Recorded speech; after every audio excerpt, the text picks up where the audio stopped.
The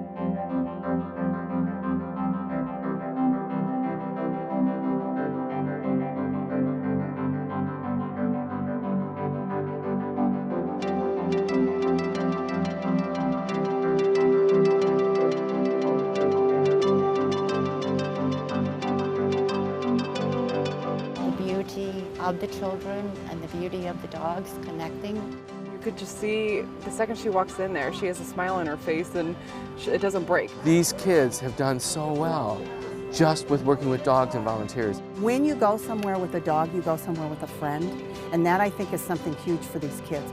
To see him out there and his self-esteem, his self-confidence, just absolutely amazing. We just wanted him to have a friend. All of a sudden, he is able to engage with the world. They're flying like the rest of us when they have excitement, when they can share that excitement. When they have accomplishments, they can share those accomplishments. With dogs, there's no judging. They just accept things as they are. They really accept you for who you are, and they really care for you no matter what. I wasn't very sociable when before Agility Angels, but I'm actually really sociable thanks to Agility Angels.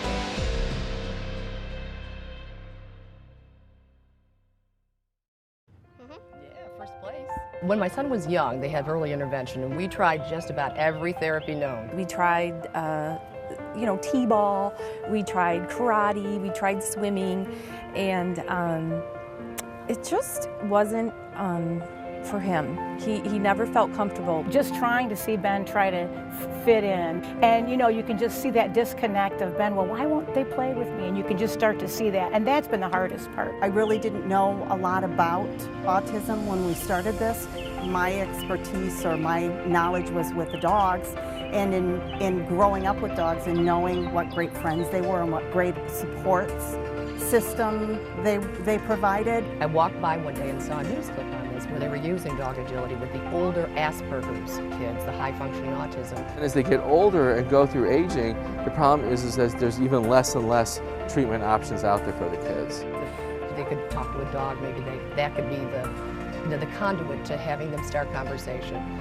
And it seemed like a natural, so I called Kim. She sent me a news clip, and I watched it and listened to what the boy had to say and thought, okay, where do we go from here? She is a very loving dog, and I had been looking for something to do with her and found out about Agility Angels, and we were one of the starting coach dog teams. It was a matter of bringing a group together.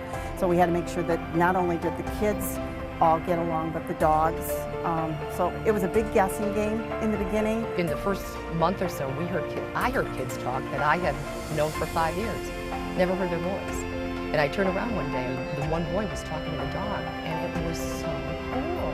It's like I didn't even know he could talk all that time. He doesn't look other people straight in the eye. That's very difficult for him to do. I was a little nervous at first, but then it became fun. We've seen him blossom.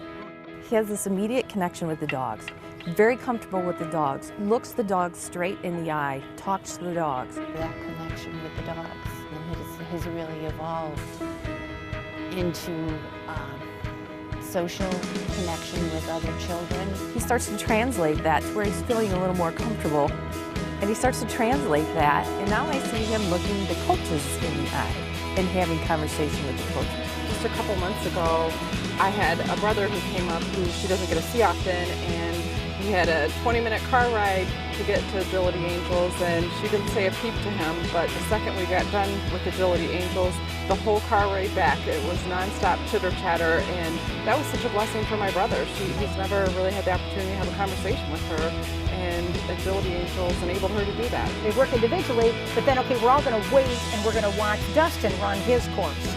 And to get really Ben to stop, get Ben to stop and look at other people and to notice other people, that's been a big step for him to pay attention to the other kids. Slowly, I'm starting to see him build some relationship with the other kids that are in his class. Because at first it was, 4 separate kids doing their own thing.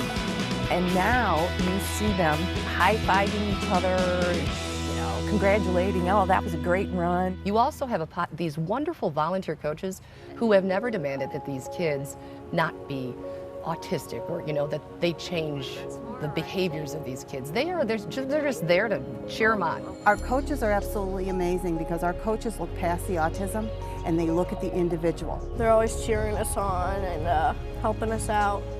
Like, they're always there for us. If you want to see some giving people who just could care less about any of the other stuff, they just love kids and want to be there for them, this is the group. There's a little girl that we worked with that, in addition to being autistic, she has Fragile X syndrome. So she is not real connected to what's going on, but is loving with the dogs and is having a wonderful time. The coaches have been unconditional in their support of these kids. I have never seen people like this in my life. They dedicate hours of their own time, night after night, never have asked for a cent. The families are probably some of the most amazing people I've met. The support that they show the kids, the support they show each other. I just kind of felt a real sense of camaraderie with everybody, that, you know, that they were all there because they love kids. Parents of these children get to the point where they're almost afraid to go in public for fear of a meltdown or for fear of the looks that they get in some of the cases. I mean, we've all been there. We all have an escape route from every single grocery store should we have an issue. I think parents come to Agility Angels and they are able to relax because they have an entire group of people and dogs that is in no way, they don't care what happens. The kid might melt down, but they're not judged.